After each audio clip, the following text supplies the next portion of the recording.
Hello, everybody, and welcome to the LFC Transfer Room live stream with myself, Race, and Willem. Thank you guys so much for joining us on this wonderful Tuesday evening. The day before the derby, we have the Merseyside Derby that is due to begin tomorrow with Liverpool and Everton set to face off, and this is your match preview. With me today, we have Race and we have Willem, and we've also got a gaggle of news that has come through today, and it's been tiring, man. It's been constant. We've been getting hit with blows left, right, and centre. We were told that West Ham had sent a charter jet for Ruben Amorim, who then flew over to London, who then flew back the same night, very late last night. It then came out today that the interview did not go over all that well, and he won't be interviewing or speaking to West Ham again. And then on top of that, we had people saying that we interviewed Gary O'Neill, and then people said, no, we didn't interview Gary O'Neill. He's not even in the consideration for the job. And then it came out that the Feyenoord manager, Arne Slot, and Willem, please correct any of my pronunciations on this. Good stuff, has been named as the front runner for the job. We'll get into some of the managerial talk first, purely because it is the hot topic of the day. And then we move on to the match preview. But before we do get into that, please make sure to like and subscribe if you haven't done so already. And make sure you have your notification bell on for all future streams and videos so that you never miss out.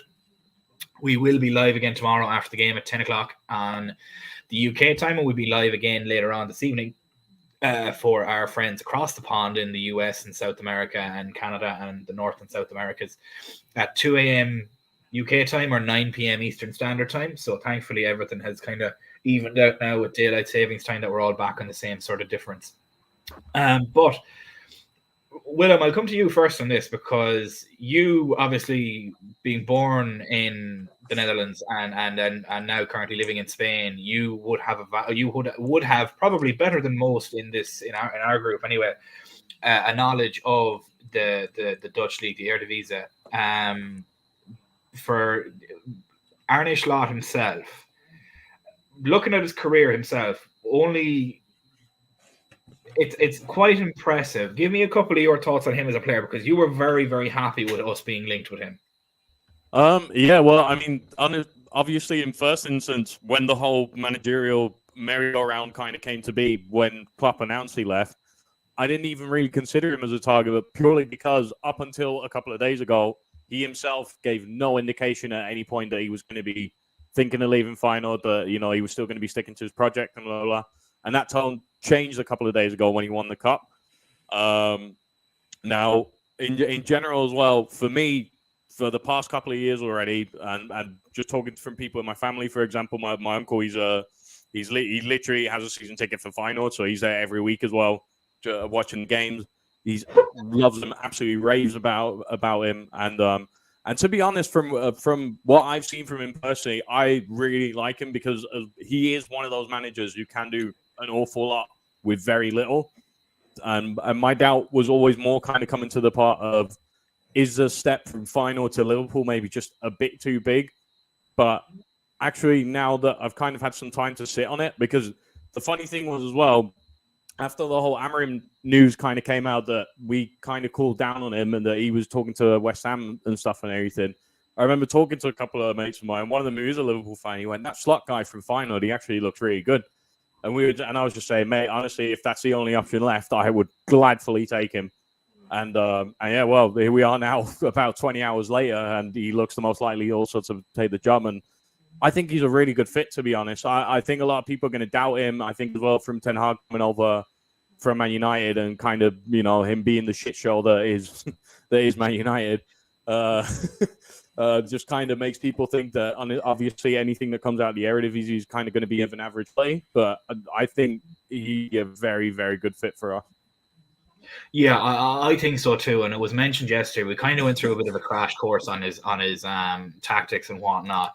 Race, if you're not familiar with it, Arne Slot, as Hellier mentions here, very modest budget at Feyenoord, and winning the Eredivisie as well, and along with the KNVB Cup. Like, he's done an awful lot with very little, and that's not only what he's done as well. A couple of years ago, as you speak about Erik ten Hag was at Ajax back in 2019, 2020 when COVID hit. I believe that's the same year now. the COVID season stopped the Dutch league dead in its tracks and just cut the league as it was at that time. What was the name of the team? Willem, what's it called? AZ Alkmaar. So the guys who were the team he was coaching at that time. Yeah, so AZ Alkmaar was the other team, the team that he first started coaching at the senior level, and he he finished on equal points with Ajax at that time, which is Erik ten Hag's Ajax, which is a powerhouse, and 10, 15, 20 times the budget of AZ. And the only reason that they lost the league was goal difference. Other than that, he finished second, then finished third the following year with AZ as well. Then went to Feyenoord and then finished. They've yet to finish outside the top three, as far as I'm aware at the moment. His play style is kind of a 4-2-3-1. He can adapt that, however. He likes his full-backs overlapping. He plays a double pivot in the midfield, and he loves a creative number 10 sat behind the striker. That's the gist of the tactics that I got from him. Likes his number 10 to get up and press as well. That would really suit a guy like Dominik Szoboszlai, and we could very easily have a double pivot of Endo, Trent, Stefan Bajcetic, and Alexi McAllister sat there as well that can push forward too. So just on the brief sort of crash course that we've kind of given you on him, his style and tactics very much mirror that of Jurgen Klopp, but a little bit less of the heavy metal ball and a little bit more possession based. And I think me and you were on a stream last week where we said having somebody that would be a little bit more possession based might help us in the long run with injuries and whatnot. As Willem said, Klopp likes to keep a small squad. It doesn't help for that kind of a play style though. Yeah, I mean, with the aggressive pressing, you run your team into the ground, you run that risk, and we've seen that over the years of players dropping through injury, not only in games but in training too. I mean, how many times did we see a player all of a sudden come out of a long spell and say, "Oh, this player's out for a couple of weeks because he picked up something in training." You just wonder of that style of play, how sustainable and how much you can do that. But yeah, I'm going through it with a lot of other fans, I'm sure. I mean, just kind of a crash course and getting to know this guy and what's he about, and just looking over his Wikipedia page. When he was sacked from the first team you guys mentioned, is because he said because he was interested in Feyenoord, and they kind of sacked him, said, "Okay, bye, see you," and then he took the other job. This is kind of a funny footnote I see on his page. Yeah, no, that's definitely true, actually. So that's funny that you say that. I remember that was a massive outrage. Basically, he didn't do anything wrong. He just negotiated with Feyenoord in the meantime to kind of make the step at the end of the season, and they just sacked him. They sacked him, and then 10 days later he goes to Feyenoord. So I mean, it's that's just a funny thing to see. And then it also says, with AZ he had the highest points per game with them in the club's history. So that's something to note. And he checks the boxes of having success, in a lesser league, you could say. He has European experience as well. It said he got to I think it was the Conference League final one year. So it's good to see him have some success, abroad. So it's we're on to we're on our third option here, but realistically, I mean, we're going to be, we're going to convince ourselves for any manager that's going to come and say he's the guy. And look, it is a little disappointing that we have to go this far, but I am starting to warm up to, for Slot here. It's like, as you mentioned, similar tactics to Klopp, and that 4-2-3-1, it sounds interesting, because I think that kind of suits, our team maybe a little better. We have a strong midfield, we could say. We have a number of players and options as well. I think Szoboszlai in that number 10 role would be just something to marvel at. I think he could really thrive in that. And then McAllister or Endo or Bajcetic, or as you mentioned, just being able to be that double pivot. And, there'd be some tweaks maybe along the front line and those wide players. You could easily, go into like a 4-3-3 if you want, before drop into a 4-2. There's ways you can do that. We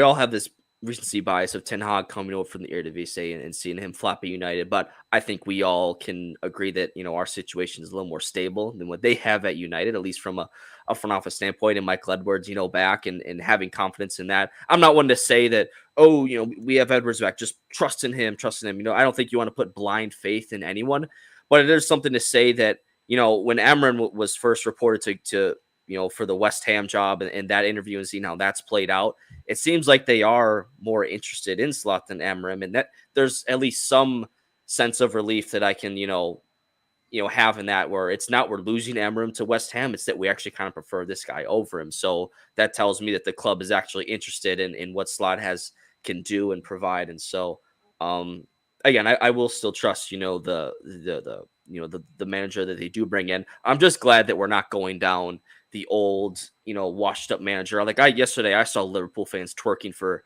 Mourinho on the timeline. I'm like, please don't do that. Do not convince yourself that's the answer. Okay, let's not go down that road, please. That is not the way to go. Don't get Mourinho, don't get Tuchel, don't get Nagelsmann, don't do anything like that. Go for the up and coming manager, the younger guy who has experience with lesser teams and getting the most out of them, and then bring them up. If they fail, then so be it. I'd rather go that route than go have a toxic Mourinho or Tuchel come into your side, just kind of gut the roster, bring in their own, stubborn style of play, and just leave your club in a worse place than it was. I don't want to go that route. I want to, give us take a bit of a shot here.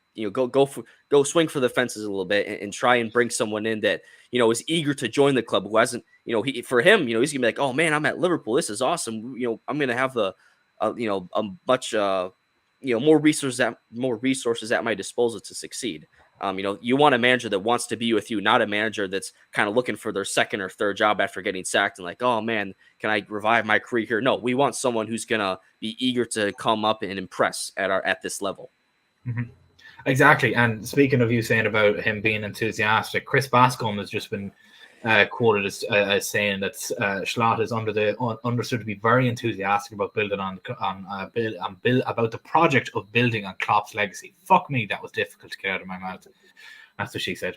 But he is and Chris Bascombe has said as well that he's more or less the favorite at the moment, and I'm not really mad about that.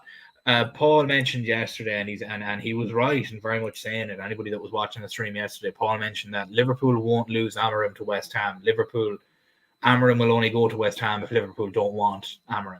That's essentially it. And now Amorim, Paul had a very interesting point to make earlier on in our group chat as well, where he said that Amorim clearly was trying to probably use West Ham as a bargaining chip to use to see if he could put that against Liverpool. And something that was mentioned earlier, and clearly it's backfired, but something that was mentioned earlier, John is asking here, do you believe Ruben Amorim's salary was 10 million a year plus a signing on fee? I believe it was. The issue I think that came into it is he asked for, and this is not confirmed or anything, it's just been rumblings and rumors of it, that he asked for a release clause in his contract similar to what he has in Portugal. And Michael Edwards basically said, jog on, that's not happening. To quote, I can't remember who said it in there. I don't know if it was Paul that mentioned it or somebody else. Liverpool is a destination, not a stepping stone, and that's the attitude that we kind of need to have towards it. But it is an interesting one to look at realistically. As for the manager, who it's going to be, it seems to be leaning towards Arne Slot. To be honest with you, for me, he's the best one out there on my own review that's not named Alonso, Amorim, or Inzaghi with Inter. Inzaghi with Inter signed a new contract. Alonso saying he's staying. He's probably going to Real Madrid in a year's time. And Amorim just, I guess, failed maybe or fell at the first hurdle of the interview and possibly just didn't impress maybe, or maybe there was something that was up. I don't know. We'll never be inside those meetings, unfortunately, unless one of us gets incredibly lucky, and then we'll have a great inside scoop then.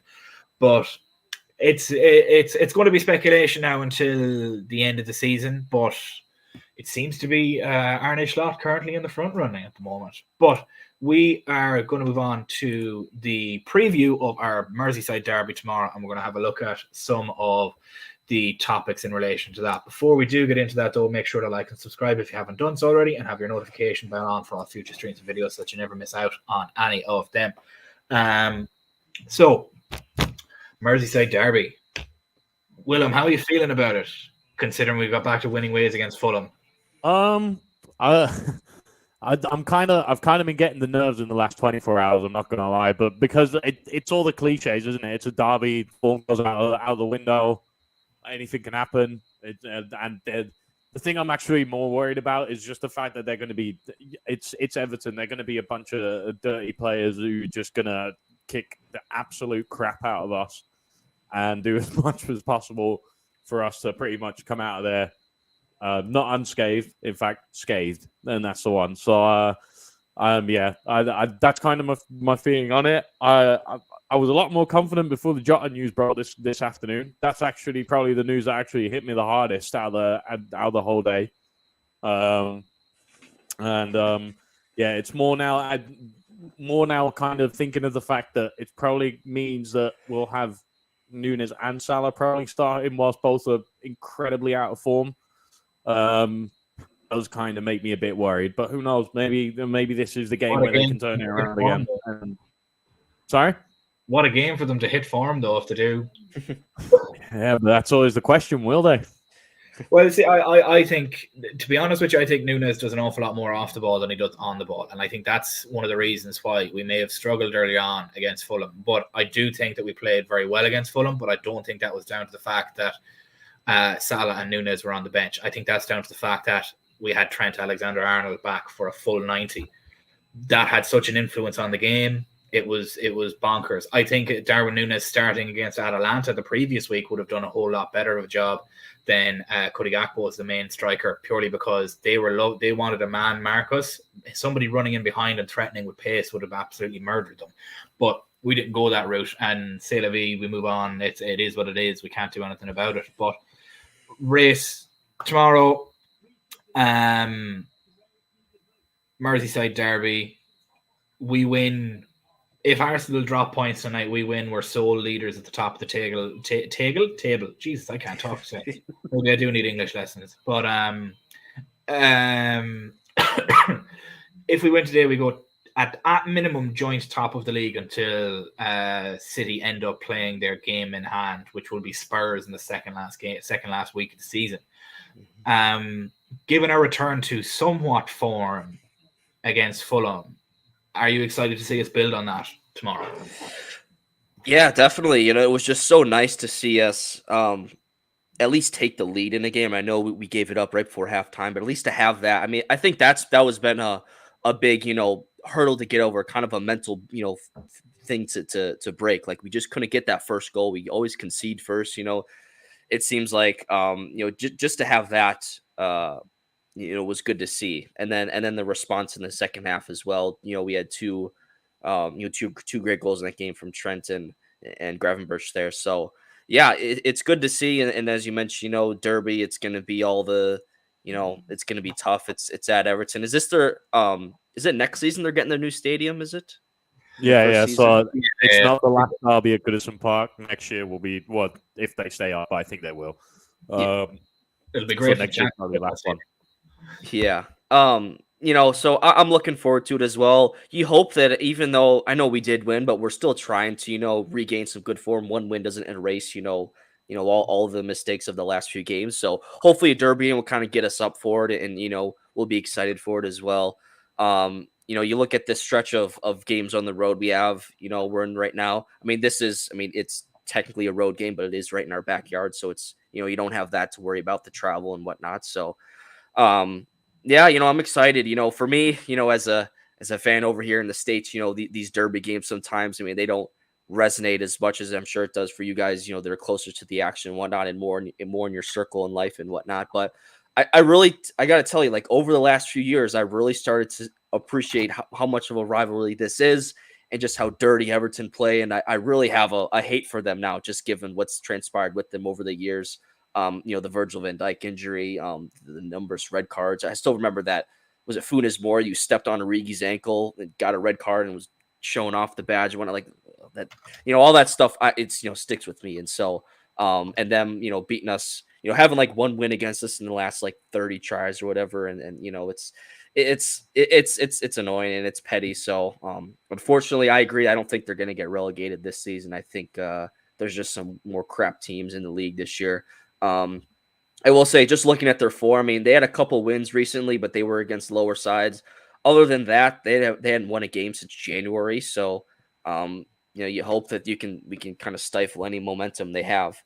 But I'm excited just to see, I'm not necessarily dreading it like I was kind of on, this weekend. Like, I think we were all kind of like, oh, match day, woohoo, let's see what we can do. Can we actually break out of this? And we actually did win, and it was so nice to see. So it's good to at least have somewhat of a good feeling going into this. And if Arsenal drop points tonight, we'll feel even better. And hopefully that could also maybe kick us on a little bit if Arsenal do drop points.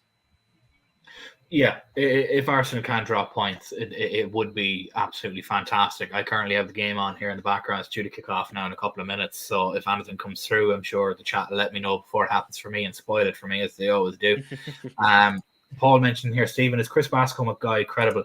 He's genuine. He's regularly quite credible. He's not like Ornstein, Romano levels of credible, but he's up there. Like, he's not a waffler by any stretch of the margin, as far as I'm aware.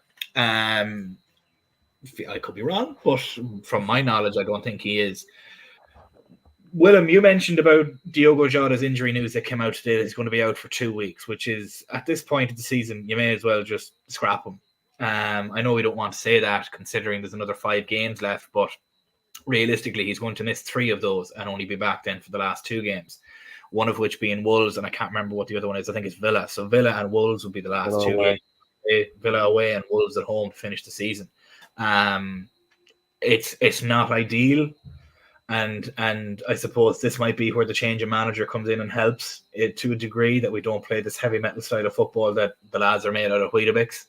How impactful, considering he scored against Fulham, albeit the goal to seal the win in a 3-1 victory. How major of a miss is he going to be for the remainder of the season? I mean, the guy speaks for himself when he's there. If you just look at the numbers as well, from purely this season, from when he has played, he's just so vital to our attack. And it's not even, it's more in the sense of he's not vital in his link-up play or like he's not like a specialist necessarily in anything as a player, if you know what I mean. But his finishing, oh my God, we can't live without his finishing at the moment. Because the thing is, we have Salah, who is, all right, let's maybe put it this way then. We have Salah, who's right now is just really out of form. We have Núñez, who makes all the right moves, but unfortunately misses way more than we would like to. But then we have Diaz, who doesn't really have the output for it. And then we have Gakpo, who's just been up and down as a player throughout the season right now. The one consistency we had up front, at least with Jota, is if he plays, you're pretty sure you're going to get a goal from him at one point. And if not, in some way or a form, if he shoots and it gets a rebound, it'll probably fall to someone of our team, and still indirectly he will have had the goal involvement. And that is just going to be the massive miss. I mean, all this time we've had without him now, like in the previous couple of games before we've actually now got the result against Fulham and the Atalanta game, we had all the shots in the world and we couldn't score him, and he's been back since, and that hasn't even really been a worry for us at that point. At least I can't remember anyone after the Fulham game talking about the fact that we had a load of shots and that we didn't. I mean, obviously we don't score every shot that we take anyway, but like as you can tell the difference he makes up front, how much more clinical we are when he is involved, and that is just, it is a big miss at the end of the day, especially with especially with the form that some of our attackers are in right now. Yeah, it is. And I think his finishing is going to be a miss, but Paul makes an excellent point here that unfortunately we may probably just sell Jota in the summer purely from the injuries and everything. And if not for injuries, maybe he would have been a much better player, much better time. Race, it has become a bit of an issue with certain players getting injured and needing to go out. Paul mentions a couple of them here: Matip, Thiago, Salah, Jota. Too many injuries in or out with them. Salah not so much on the injury level, but I think he's lost a step of form as this season has gone on. And in my own opinion, I think he already has one foot out the door for summertime. If Saudi comes knocking again, he just doesn't seem to want to put a foot in for a 50-50 ball like he used to. Maybe it's the fact that he knows a new contract maybe coming up. He may be in for a big move and a big money contract. I don't know what it could be, but Diogo Jota, how much is he going to be missed? And do you see him possibly departing as one of the departures in the summertime, purely based on injuries and lack of playing time? I don't see a sell in the near future for him. I don't think so. He obviously is vital to, he's the, like as Will mentioned, as he goes through our attacking options, like he's the one guy that you can count on. I mean, how many times we said it? You bring him on off the bench, he's getting a goal. He's that cutting edge finisher. He's the guy you bring on. He's not gonna with his passing or create this big chance or whatnot. He's just going to be in the right spot at the right time and finish off a goal. It's a right foot, left foot, or his head. That I think that's so valuable in a squad, especially in one where you have so many attacking options, and sometimes you just need to freshen it up a bit. You need that guy that'll just kind of play almost just kind of naive and just kind of run himself out there and put him put a foot in and try and get in the back of the net. So it's definitely gonna be a big miss, because as our front line is kind of struggling for form right now, you want as many options as possible, try to rotate. Jota starting at the weekend, I think, was a clear indication that they just want to change things up and try and get something out. And it wasn't until his last kick of the game that he got in the score sheet. But that's what you want to see. It doesn't matter how it comes, as long as you get, as long as you score a goal, your spot in the starting 11 is worth it. So, he's going to be a big miss. And I agree that he's not really going to be featured, this season unless he comes off the bench in one of those last two games. And in that sense, who knows how the title race is going to look by then and what we're challenging for. And so, it's just frustrating, these injuries, like I said, they just pop up. I assume this happened, at some point in the game, or maybe, I don't know, maybe it was during training or whatnot, but it was just, we're so accustomed to it, it's unfortunate. It's just an unfortunate thing to happen. So I think obviously we still have enough guys up front that they can cover for him and get in the score sheet and whatnot. But I agree, Trent coming, being able to play a full 90 and really being able to impact the game, I think was our biggest change in form at the weekend. And just for having someone that's willing to put the ball over the top and have that threat. And of course the free kick as well, which was incredible. It's I'm still, confident that we can get a result in these last handful of games, but obviously not having Jota will be a big miss. Yeah, it is. It is going to be huge. And see, the questions will have to be asked in the summertime of who's going to stay, who's going to go, who's going to move on, who's going to possibly end up with less minutes. Like somebody's going to end up losing out. And I think there's a number of names that we can think of, but to be honest, we won't know until the new manager's announced. I will say, coming back on that to your point of, I think I wouldn't be surprised this season, like bringing in a new manager or whatnot, like there's going to be some change in our forward department that's going to be a surprise because someone's, I think we see this season, like even all these guys have had an impact. Like I still think there's some sale to be made and some big move, whether that's Salah leaving, whether that's Diaz, if he's going to leave. I'd say Nunez is probably the safest to stay, just given that he's young and how much we invested in him. Like he's going to stay. I would also put Gakpo in there as well because he's relatively new as well. I think Gakpo and Nunez would be the ones you can for sure 100% say are going to stick around. The other three, who knows? I wouldn't be surprised if there's some buzz surrounding that this summer. Yeah, Diaz obviously linked with Barcelona, but Barcelona couldn't afford to buy their own jocks at this point. They're that broke right now. And Salah to Saudi Arabia is always going to be on the cards. And I just have a feeling, I don't know what it is, maybe just from his demeanor and his attitude and how his body language is just that he's not 100% in with Liverpool at the moment. And whether he can prove me wrong or not, more than happy to find that out. But I just don't think so. We have Paul asking here, who is the better in the Premier League at free kicks? Is it Trent or is it an Arsenal after going 1-0 up? Trossard. Yeah, I just saw that. Yep. Crap. Well, shit. This could be a bloodbath. Well, that was fun while it lasted. Yeah, that was fun. 5 minutes. Trying to switch the game off. Yeah, 5 minutes. 4 minutes, 14 seconds on the dot. Chelsea had one job. Was it Odegaard or was it Trossard or was it Declan Rice that got it? I don't know. Trossard. Oh, okay. Declan Rice maybe got the assist. To be fair, Chelsea without Gusto and Chelsea without Cole Palmer were completely without teeth. Yeah. So it's not really shocking. But Willow, I'll throw this question to you. James Ward-Prowse or Trent Alexander-Arnold, who are you taking for that free kick against Fulham, and do both of them score it? I mean, I'm taking Trent anyway, but because I'm extremely biased, and that's why I wouldn't take anyone else over him. So Yeah, no, for me, has anyone else noticed that actually kind of the lack of free kicks that have been scored this year in the Premier League in general? Because I actually only remember both of Trent's free kicks against Fulham, and then I haven't really seen James Ward-Prowse actually score a free kick this year for West Ham. He probably has. I mean, I'm probably exaggerating by saying that I don't remember it or I haven't seen it at all, but there's not in been general many bangers like the Trent one, both against Fulham, either side, that were quite literally top bins, postage stamp kind of a free kick. There's been ones that have gone in. Remember the Tony one where he moved the ball over? That's just him. He definitely had to score a free kick in that game on a money line. There's no doubt about that. Speaking of Tony, how he hasn't played now, all of a sudden there's only a 40 million pound thing on him at the moment. So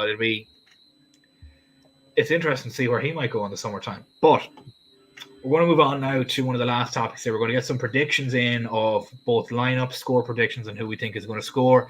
And we will try and get this wrapped up in the next couple of next 15, 20 minutes. So anybody have any questions as well, please feel free to fire them into the chat. If you haven't done so already, please make sure to like and subscribe. Really helps out the channel, and make sure you have your notifications bell on for all future streams and videos. We'll be live again in a couple of hours' time at 2 a.m. GMT, 2 a.m. UK time, or 9 p.m. Eastern Standard Time for our Star Stripes and Anfield Nights. And Paul mentioned here Chelsea looking scared. This score could be a crooked number. It could easily be a crooked number with the likes of Cole Palmer out, considering he's their only attack. But we will move on to our predictions. So, Race, I'll come to you first on this. Can you give me your predicted lineup and why, and what you then think the score will be at the end? All right.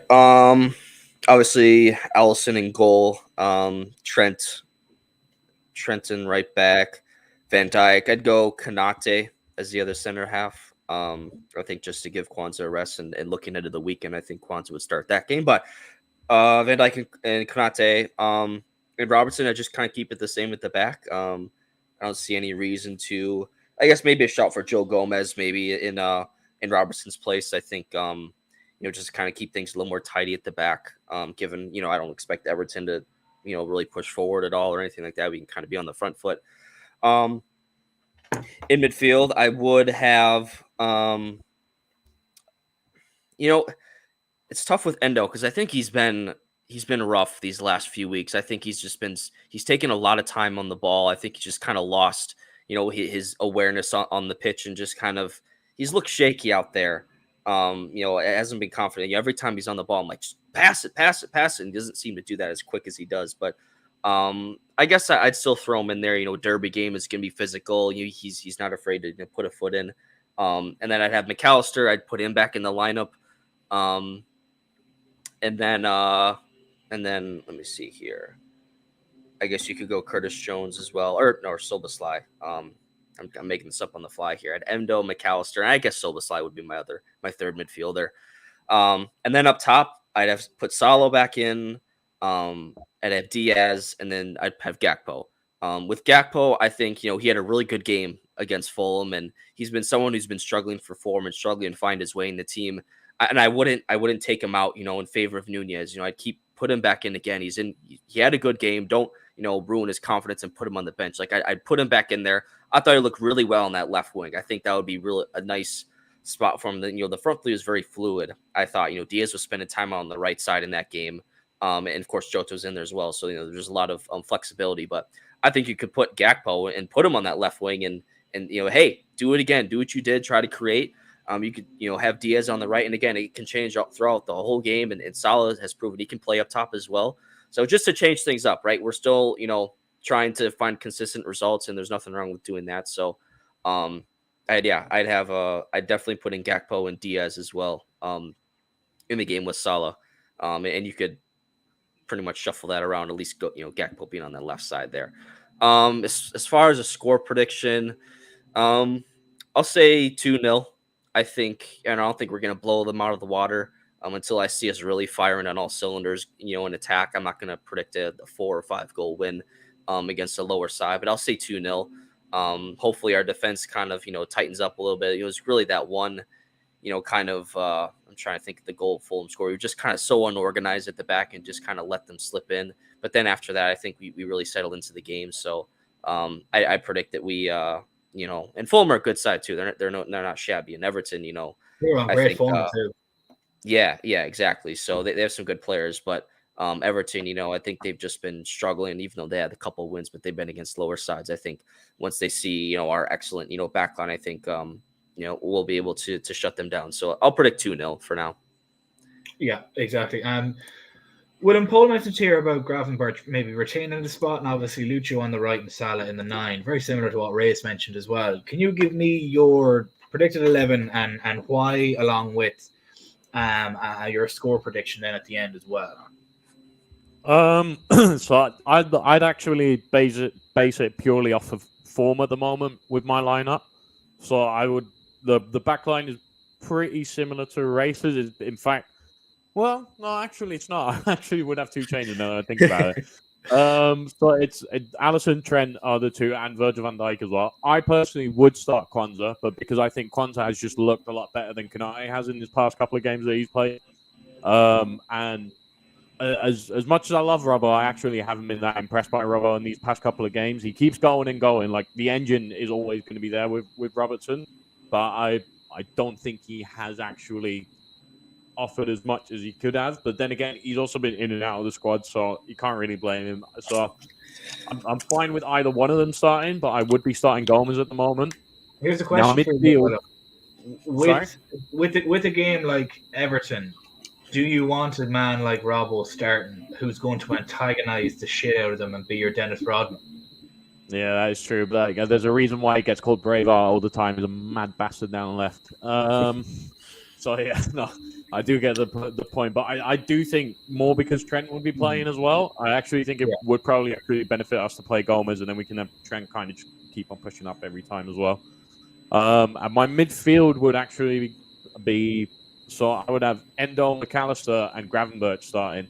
However, I would also be very tempted to take out Endo, start McAllister in the 6, and play Harvey Elliott. Because I feel right now, McAllister, Harvey Elliott, and Gravenberch, not even overall Gravenberch really in his last couple of games, but I thought the last game he was really good. And I don't see why not. He shouldn't be keeping that spot. I think Szoboszlai is terribly out of form as well right now at the moment. I personally wouldn't mind him not starting. He works his socks off, but he's just...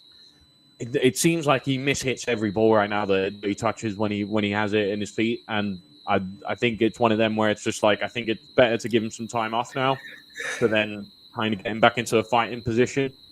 And for the front three, well, okay, let's do it this way. I'll keep the midfield of Gravenberch, Endo, McAllister, and I would start Gakpo, Elliott, and Diaz. I would actually still keep Salah and Nunes on the bench. Fair enough. I don't know why. Maybe it's just my blind love for Nunes. Sorry, continue. No. And look, I get it, right? And it's similar to what I've said in the group and stuff and everything. I love what Nunes gives, and I still stick by from what I said at the start of it, that I think potential-wise, he has the highest potential out of the front line. The thing is, he's also now turned 25 recently, or is going to turn 25 recently. At some point, potential also, it stops at a certain point. And for me personally, he is getting a bit tiring to watch at some points, or at least to really get those critical moments in for me with Nunes. So also in that aspect, and just, I think Diaz is in better form. I think Gakpo's in better form right now. And I think Elliott also just deserves to be in the squad. So that would be right now, that would be my lineup purely for that reason. No. I don't disagree with you on that. Paul obviously disagrees with you on the Elliott shout at right wing. I get that. That's fine. I think he's more of a right fielder that can push out into the half spaces that's there between the right wing and the striker. I think he works and operates an awful lot better in that position than he would as an out-and-out right winger myself. Kind of more like an inverted right midfielder. Similarly, that role that can just cut inside a little bit. He's a very quick first step, and he can really beat a man with his first step. He's quite quick. He's shifty and agile. But when it comes to my own starting lineup, I'd have Alisson in goal, obvious reasons. Trent at right back, obvious reasons. Virgil van Dijk and Kwanzaa as your centre back pairing, purely because I don't think Konate is back to full fitness yet, and that's maybe an issue that might hamper him. And at this point of the season, I'm playing on form, and I'm going to contradict myself later on in the lineup when I say that now.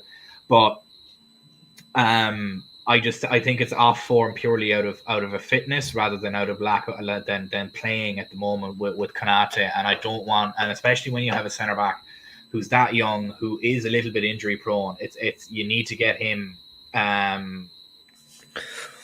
out of the squad for a little bit. Just let him rest and then come back to him. But with then our left back, again, I'm very similar to yourself, Willem. I'm kind of torn between Gomez and Robertson. But if Trent is going to be basically in this free roaming role, I think Gomez is the better bet for that. And then bring on Andy Robertson later on to just scare the living shit out of Ashley Young, as Paul mentioned in the chat there. That's a great option as well to have off the bench. Our midfield, I would go McAllister in the 6, Gravenberch and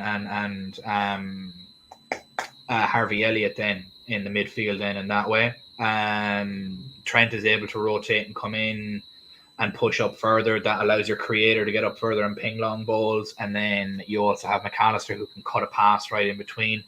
And then what I do then with the front line is I'd have Cody Gakpo on the left, purely because he comes alive when he's on that left wing. I'd have Darwin Núñez up the middle.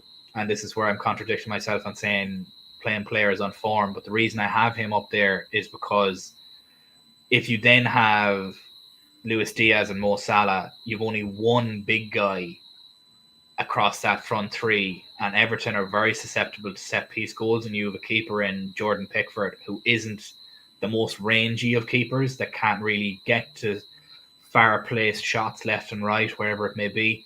And what Núñez does with running in behind opens up space for the likes of Gakpo.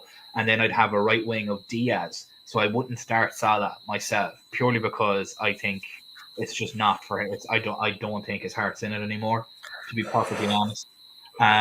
So my front three will be Gakpo, Núñez, and Diaz, because Diaz is absolutely electric when he's on that right-hand side as well, hilariously, even though he's a left winger.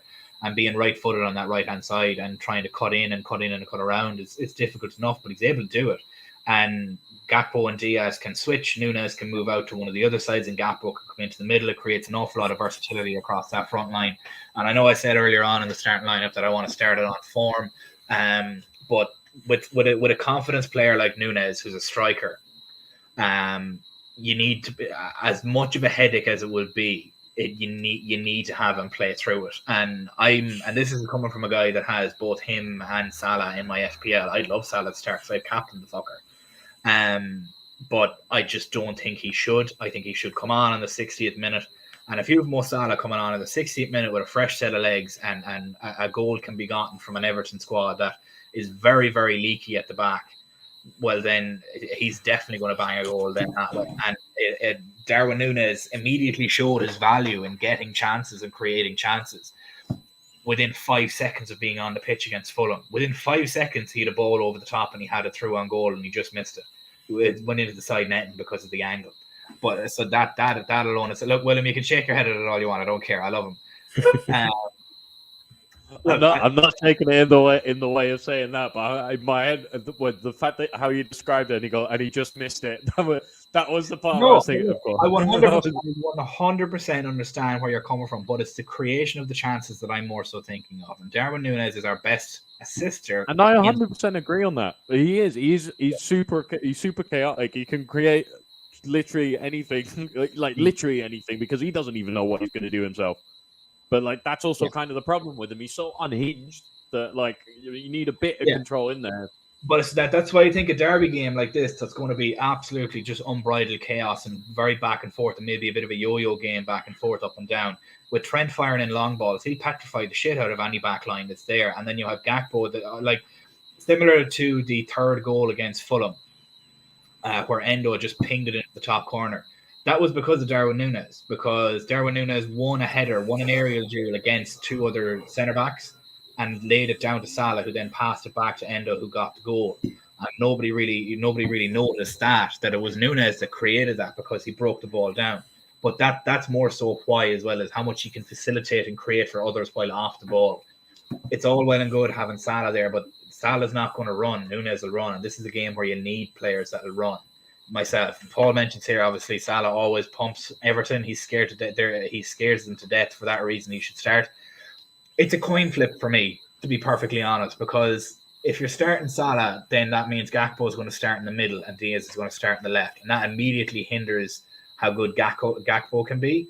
And look, Cerrone, he can have 24 goals, but you can see in his last couple of performances, he's just not there 100%. And I don't know what it is. He doesn't seem to want to put his foot in for 50-50 balls, and that lack of effort is immediately noted by anybody that's watching the game and has watched him all season like we have. It's just one of them things that you just notice. Willem, we didn't get a score prediction off yourself. If we did, I didn't hear it. What was your score prediction for us? Scrappy 1-0, 80th minute goal, something around there. I don't think we'll be scoring.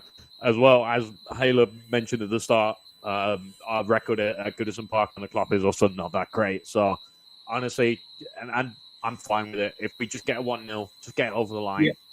Have them annoyed all day that we scrape it at Goodison, and then sound. That's it. That's all I really need from it. Yeah, 3 points. That's all I want as well. I don't care what the scoreline is. It could be 4-3, it could be 5-1, it could be 10-0, as long as we walk out of there with 3 points.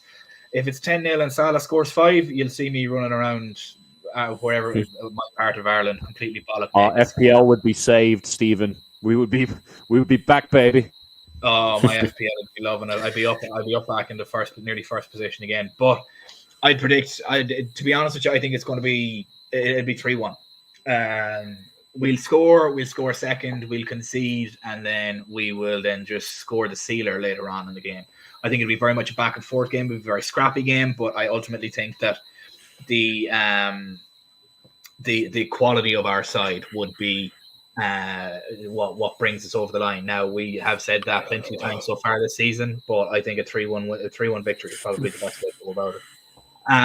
Guys, we are going to leave it there for this evening. Thank you guys so much for joining us this evening. If you haven't already, please make sure to like and subscribe and have your notification bell on for all future streams and videos so that you never miss out.